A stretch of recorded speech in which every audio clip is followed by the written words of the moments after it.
Welcome back guys. आज हमारा third tutorial है। इस ट्यूटोरियल के अंदर हम लूप्स पर बात करेंगे कि लूप्स क्या होते हैं और इनको डिक्लेयर कैसे किया जाता है और उनका यूज़ क्या होता है। तो चले हम शुरू करते हैं। लूप्स के नाम से तो एक चीज़ आपके जहन में आएगी होगी कि एक चीज़ का बार बार रिपीट होना। तो एग्जैक्टली लूप्स यही होते हैं कि चीज़ों का हम लोग बार बार रिपीट करना चाह रहे होते हैं। अब वो हमारे टास्क पे डिपेंड करता है कि हमारा टास्क किस तरह का है। बेसिकली हमारे पास चार तरह के लूप होते हैं: for loop, while loop, do while loop और एक लूप होता है फॉर ईच लूप। हम इनकी एक एक करके प्रैक्टिस करते हैं और देखते हैं कि ये लूप बनते कैसे हैं। सबसे पहले हम फोर लूप को डिफ़ाइन करते हैं कि फोर लूप का सिंटैक्स किस तरह का होता है। सो फोर लूप के लिए हम सबसे पहले फोर का वर्ड कीवर्ड लिखते हैं। उसके बाद हम राउंड ब्रैकेट लगाते हैं और फिर लगते हैं कर्ली ब्रैकेट। सेम जिस तरह से कर्ली ब्रैकेट जो इसकी बॉडी डिफाइन करती है कि जो भी चीज़ एग्जीक्यूट होनी है वो उसकी बॉडी के अंदर एग्जीक्यूट होनी है, और कंडीशन इसके अंदर ये डिफ़ाइन कर रहा होता है कि जब तक ये कंडीशन ट्रू रहेगी तब तक इसी बॉडी के अंदर एक साइकिल चलती रहेगी, जैसे सर्कल की तरह रोटेट होता रहेगा वो। तो सबसे पहले हम इसमें डिफ़ाइन करते हैं, हम एक वेरिएबल देते हैं जिसका इनिशियल पॉइंट होता है। फॉर एग्जांपल मैंने एक वेरिएबल यहाँ डिफ़ाइन किया ए, जिसको मैंने वैल्यू प्रोवाइड की 0। उसके बाद हम सेमी कॉलन लगाते हैं। इसके बाद हमें इसको एक कंडीशन देनी होती है। कंडीशन इसे ये बताती है कि इस फॉर लूप की बॉडी के अंदर इसको कब तक रहना है। तो मैंने मिसाल के तौर पे आज हमारी ये पहली एग्जांपल है फॉर लूप के लिए, तो मैंने यहाँ पे लिखा A is less than 10 semi colon. इसके बाद फॉर लूप जो होता है इसके अंदर इंक्रीमेंट भी इसी कंडीशन के अंदर ही साथ दिया जाता है, ए प्लस प्लस। ए प्लस प्लस इसके डिफाइन करता है कि ए आ रहा है, इसको ये इस तरह से बता रहा था ए प्लस वन। इसको ऐसा समझ लें कि नेक्स्ट टाइम जब ये आएगा तो यहाँ पर इसमें एक ए की जो वैल्यू होगी उसके अंदर प्लस का एडिशन होगा, लेकिन इसको डिफाइन यहाँ पर ऐसे करते हैं ए प्लस प्लस करके। इसमें इंक्रीमेंट का साइन इस तरह से होता है। ओके, अब हम अपना मैसेज जैसे हम टाइप करवाते हैं वैसे हम इसका मैसेज अब हम टाइप करके देखेंगे कि ये वर्क किस तरह से करता है और ये ब्रेक कब होता है। सो आप जैसे यहाँ देख सकते हैं कि यहाँ पे हमारे पास नंबर्स लिखे हुए आए हैं 0 से लेकर 9 तक। अब ये 0 से स्टार्ट इस वजह से हुआ है क्योंकि हमने जो ए की इनिशियल वैल्यू थी वो हमने दी थी इसको 0, ठीक है। और हमने इसे कहा था कि ए जब तक लेस देन है 10 से तब तक इसमें ये इंक्रीमेंट आता रहना चाहिए, ठीक है। हाँ, मैं इसमें एक काम और भी कर सकता हूँ, मैं इसको लेस देन है इक्वल टू का भी दे सकता हूँ। इसका मतलब ये होगा कि जब तक ए छोटा रहे या जब तक ए इसके बराबर ना हो जाए तब तक ये लूप का इंक्रीमेंट चलता रहे। जैसे कि अभी एग्जांपल देखें कि लूप कहाँ तक चलता है। अब ये लूप जो है 0 से तो स्टार्ट हुआ लेकिन एंडिंग इसकी अब जाके 10 पर हो गई, क्योंकि मैंने यहाँ साइन इक्वल टू का भी डाल दिया, यानी कि जब तक ये बराबर ना हो जाए तब तक ये चलता रहे। जैसे ये बराबर हो जाएगा वो इंक्रीमेंट उसने वहाँ रिप्रेजेंट कर दिया, नेक्स्ट इंक्रीमेंट ये नहीं करने देगा। क्यों? नेक्स्ट इंक्रीमेंट में जब ए इज इक्वल्स टू 10 हो जाएगा तो अगला इंक्रीमेंट के लिए कंडीशन इसकी फॉल्स हो जाएगी और ये इस लूप से बाहर कर देगा, उसको स्किप कर देगा।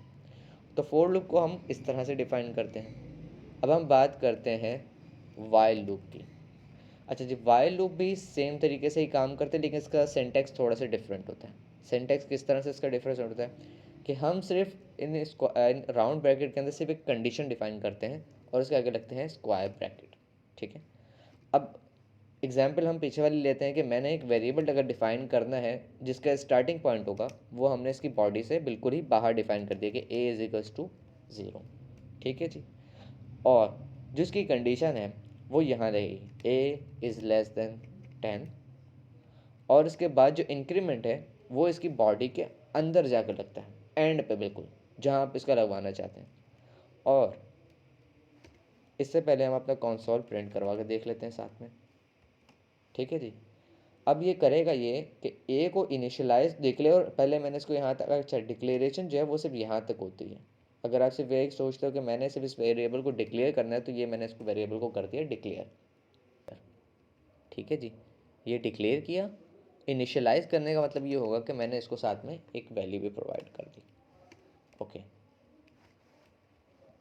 अब होगा ये कि ए का स्टार्टिंग पॉइंट यहाँ से है ए इज इक्वल्स टू 0।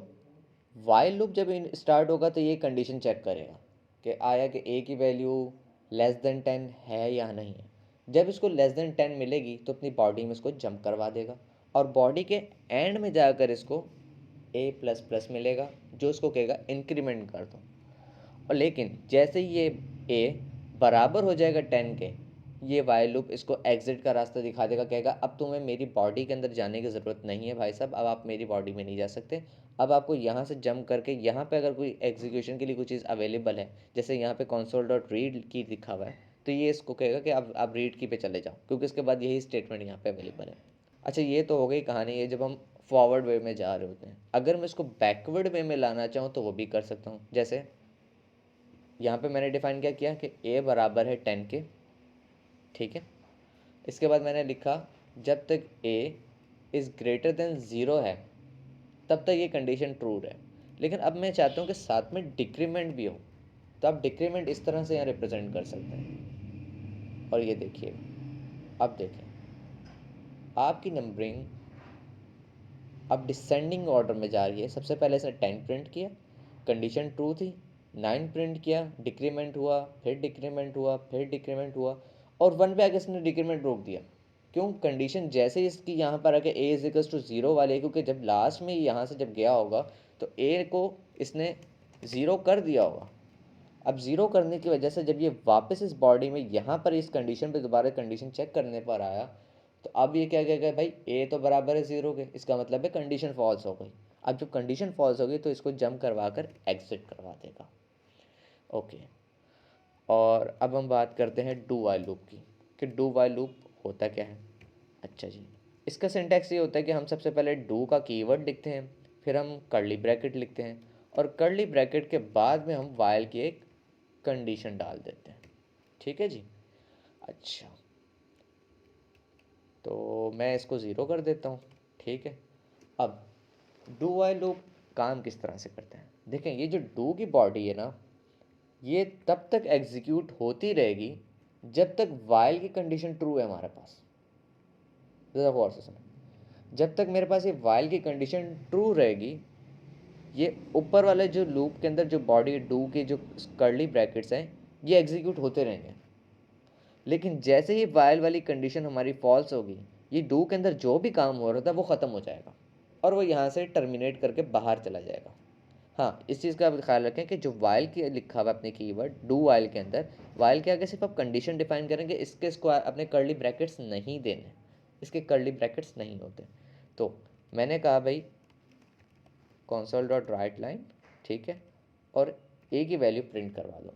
अच्छा, ए की वैल्यू तो इसने प्रिंट करवा दी, मैंने साथ में कह दिया भाई इसका ना इंक्रीमेंट भी साथ साथ करते जाओ। और ये कब तक इंक्रीमेंट करो? जब तक ए हमारे पास लेस देन 15 है।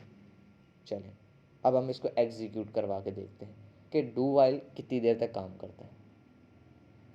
ये देखें जनाब, डू वाइल 0 से स्टार्ट हुआ और इंक्रीमेंट होते होते होते ये 14 तक गया, लेकिन क्योंकि मैंने यहाँ पे सिर्फ लेस देन की कंडीशन डाली थी, इस वजह से वो 15 से लेस पर ही उसने इसको रोक दिया। अगर मैं यहाँ पर जाकर इसको ये कह दूँ कि भाई लेस देन नहीं, इक्वल टू 15 भी रहने दो, तो ये 15 तक जाएगा। लेकिन हाँ, अगर मिसाल के तौर पर अगर किसी को ऐसा लगता है कि यार अगर ये लेस देन लगा तो मैं अगर, क्योंकि मेरे पास पीछे अगर आप सिंटैक्स देखें तो ए की वैल्यू लेस देन 15 ही है, तो मैं अगर यहाँ पे ग्रेटर देन 15 लगा दूँ तो क्या होगा? क्या एग्जीक्यूट होगा? नहीं एग्जीक्यूट होना चाहिए।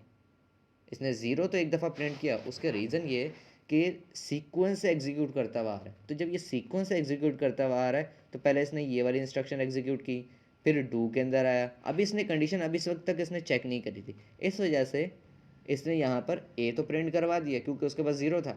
यहाँ पे लाके उसने ए को इंक्रीमेंट भी दिया, लेकिन ये जैसे इसको कंडीशन फॉल्स मिली कि भाई ए तो लेस देन 15 है, ये तो ट्रू ही नहीं हुई, तो इसने यहाँ से इसको लाकर टर्मिनेट करवा दिया। अच्छा, एक चीज़ मैं आपको और बता रहा था, वो था फॉर ईच का लूप। इस लूप को मोस्टली जो यूज़ किया जाता है वो लिस्ट की तरह की चीज़ों में यूज़ किया जाता है। लिस्ट हो गया, एरे हो गया। उसका रीज़न ये होता है कि ये इंक्रीमेंट पर काम नहीं करता, ये वैल्यू को ग्रैब करने में काम करता है। तो जब हम डेटा स्ट्रक्चर पढ़ेंगे तब मैं इस फॉर ईच लूप को आपको वहाँ यूज़ करके दिखाऊँगा, क्योंकि अगर मैं अभी आपको लिस्ट और एरे वगैरह की चीज़ें बताऊँ तो वो हमारे इस कॉन्टेक्स्ट से थोड़ा हट कर बात हो जाएगी। तो thank you very much guys, I hope कि आपको चीज़ें समझ आई होंगी। अगर आपको लूप्स के अंदर कोई चीज़ समझ नहीं आई कि कोई कंडीशन किस तरह से लगानी चाहिए, या कंडीशन में कोई चीज़ मुश्किल लग रही हो, तो आप कमेंट सेक्शन में अपना कमेंट कर सकते हैं। सो अगली वीडियो के लिए अल्लाह हाफिज़।